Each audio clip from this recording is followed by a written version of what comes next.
राधे राधे दोस्तों, स्वागत है आपका अपने चैनल पर। कैसे हैं आप? आशा करता हूं कि आप सभी लोग भी स्वस्थ होंगे, मस्त होंगे और अपने अपने कामों में व्यस्त होंगे। तो चलते हैं दोस्तों आज की नई कहानी पर। तो आप लोगों ने तो रामायण तो देखी होगी, सुनी होगी। और सुग्रीव का भाई, अंगद का पिता, अप्सरा तारा का पति और वानर श्रेष्ठ वृक्ष का पुत्र बाली बहुत ही शक्तिशाली था। देवराज इंद्र का धर्मपुत्र और किष्किंधा का राजा बाली जिससे भी लड़ता था, लड़ने वाला कितना ही शक्तिशाली हो, उसकी आधी शक्ति बाली में समा जाती थी और लड़ने वाला कमजोर होकर मारा जाता था। शक्ति का राज क्या था?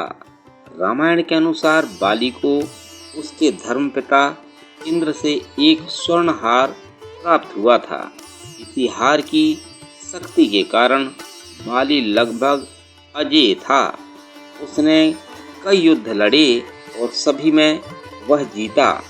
इस स्वर्ण हार को ब्रह्मा ने मंत्र युक्त करके यह वरदान दिया था कि इसको पहनकर बाली जब भी रणभूमि में अपने शत्रु का सामना करेगा तो उसके शत्रु की आधी शक्ति क्षीण हो जाएगी और यह आधी शक्ति बाली को प्राप्त हो जाएगी।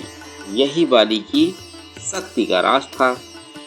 बाली ने कई योद्धाओं को हराया। बाली ने इस अद्भुत शक्ति के बल पर 1000 हाथियों का बल रखने वाले दुदुम्भी नामक असुर का वध कर दिया था। दुदुम्भी के बाद बाली ने उसके भाई मायावी का भी एक गुफा में वध कर दिया था। रावण ने बाली की शक्ति के चर्चे सुनकर उससे युद्ध करने की ठानी, लेकिन बाली ने रावण को अपनी कांख में 6 माह तक दबाए रखा था। अंत में रावण ने उससे हार मानकर उसे अपना मित्र बना लिया था। राम भी बाली के सामने नहीं आए।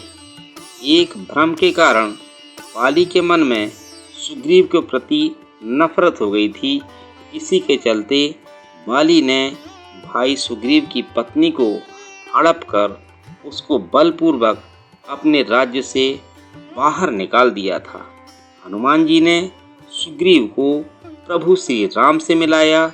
सुग्रीव ने अपनी पीड़ा बताई और यह बताया कि बाली किस तरह दूसरों की शक्ति को अपने भीतर खींच लेता है। फिर प्रभु श्री राम ने बाली को छुपकर एक तीर से वार कर दिया, जबकि बाली और सुग्रीव में मल्ल युद्ध चल रहा था।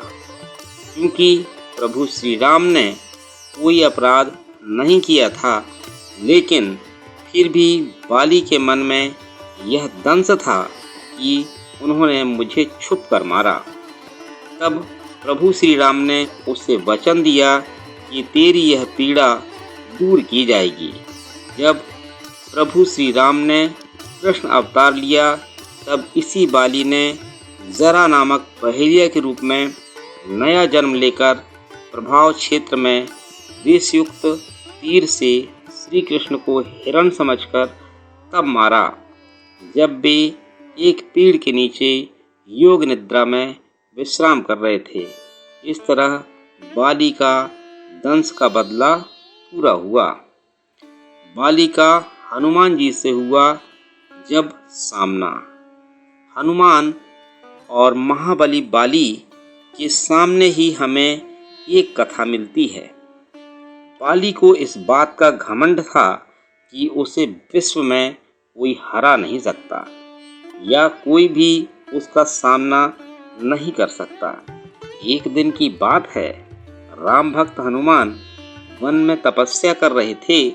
उस दौरान अपनी ताकत के नशे में चूर बाली लोगों को धमकाता हुआ वन में पहुंचा और चिल्लाने लगा कि कौन कौन है जो मुझे हरा सकता है? किसी ने माँ का दूध पिया है जो मुझसे मुकाबला करे? हनुमान जी उसी वन में राम नाम जब से तपस्या कर रहे थे। बाली के चिल्लाने से उनकी तपस्या में विघ्न हो रहा था। उन्होंने बाली से कहा, वानरराज, आप अति बलशाली हैं, आपको कोई नहीं हरा सकता, लेकिन आप इस तरह से चिल्ला क्यों रहे हैं? यह सुनकर बाली भड़क गया। उसने हनुमान जी को चुनौती दी और यहाँ तक कहा कि वे बानर, तू जिसकी भक्ति करता है मैं उसे भी हरा सकता हूँ। भगवान राम जी का मजाक उड़ता देख हनुमान जी को क्रोध आ गया और उन्होंने बाली को चुनौती स्वीकार कर ली। तय हुआ कि अगले दिन सूर्योदय होते ही दोनों के बीच दंगल होगा। अगले दिन हनुमान जी तैयार होकर दंगल के लिए निकलने ही वाले थे कि ब्रह्मा जी उनके समक्ष प्रकट हुए। उन्होंने हनुमान जी को समझाने की कोशिश की कि वे बाली की चुनौती स्वीकार न करें, लेकिन हनुमान जी ने कहा कि उसने मेरे प्रभु श्री राम को चुनौती दी है। ऐसे में अब मैं यदि उसकी चुनौती को अस्वीकार कर दूंगा तो दुनिया क्या समझेगी, इसलिए उसे तो सबक सिखाना ही होगा। यह सुनकर ब्रह्मा जी ने कहा, ठीक है, आप दंगल के लिए जाओ, लेकिन अपनी शक्ति का 10वां हिस्सा ही लेकर जाओ। शेष अपने आराध्य के चरणों में समर्पित कर दो। दंगल से लौटकर यह शक्ति फिर हासिल कर लेना। यह सुनकर हनुमान जी मान गए और अपनी कुल शक्ति का 10वां हिस्सा ही लेकर बाली से दंगल करने के लिए चल पड़े।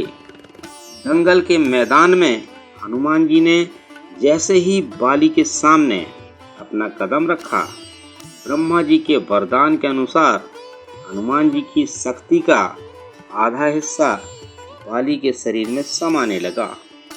इससे बाली के शरीर में उसे अपार शक्ति का एहसास होने लगा। उसे लगा जैसे ताकत का कोई समंदर शरीर में हिलोरे ले रहा है। चंद पल के बाद ही बाली को लगने लगा मानो उसके शरीर की नसें फटने वाली हैं और रक्त बाहर निकलने वाला है।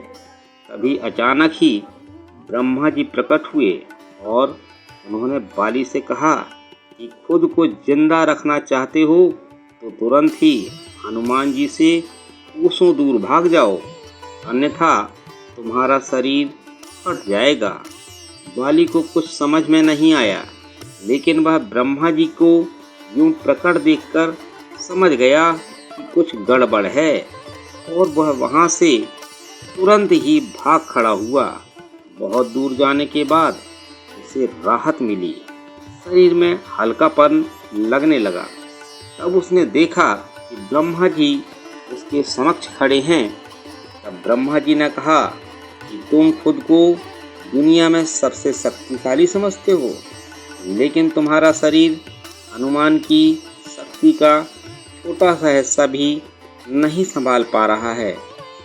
तुम्हें मैं बताना चाहता हूँ कि हनुमान अपनी शक्ति का 10वां भाग लेकर ही तुमसे लड़ने आए थे।